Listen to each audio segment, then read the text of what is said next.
There's something primal about the idea of darkness lurking in space, a hidden force waiting to rise.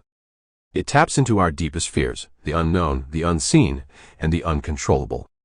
Throughout history, countless myths and legends have warned of ancient powers sealed away, forces so dangerous that they were buried deep, never meant to see the light of day again. At its core, this story is about the battle between light and dark, not just as opposing forces, but as choices we make every day. It's about courage in the face of overwhelming fear, and the lengths to which people will go to protect the ones they love. This book began as an exploration of what happens when the forgotten becomes the present.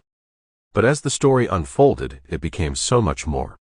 It became a journey into the human spirit, examining how we confront the unknown, and what we sacrifice to keep the darkness at bay.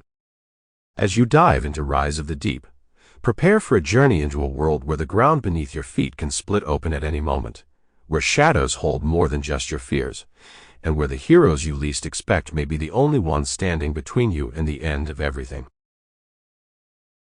First Storm.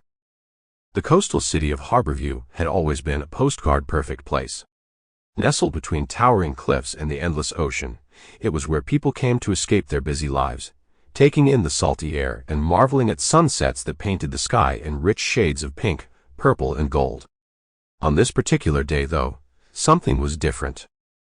Sarah Drayton was walking along the docks, her usual post-run routine. She loved the sea breeze, the comforting sound of waves lapping against the boats, and the laughter of tourists exploring the boardwalk. Today, though, there was an odd tension in the air. Maybe it was the way the seagulls, usually obnoxious and loud, had gone quiet, or perhaps it was the stillness of the water, usually never so calm. Sarah wasn't one to get spooked easily. She was a former Navy pilot after all, but something felt off. She paused mid-step, her eyes drawn upward. The sky was wrong. Just moments ago it had been a clear, perfect blue, but now dark clouds were rolling in unnaturally fast, swirling together like smoke. She frowned, squinting at the unusual sight. It wasn't the typical storm clouds Harborview was used to. These were darker, thicker, and had an almost metallic sheen to them, glinting as the sun's last rays were swallowed whole.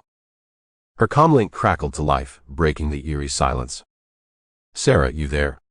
Jackson's voice sounded tense, a rare thing for him. He was usually the laid-back, joking type, but even he was feeling the strangeness in the air. "I'm here." "You seeing this?" she asked, still staring at the sky. "Yeah, and I don't like it. I've got a bad feeling." "Me too," she admitted, her stomach twisting with unease. "I'm heading back to base. Something..." Sample complete. Ready to continue?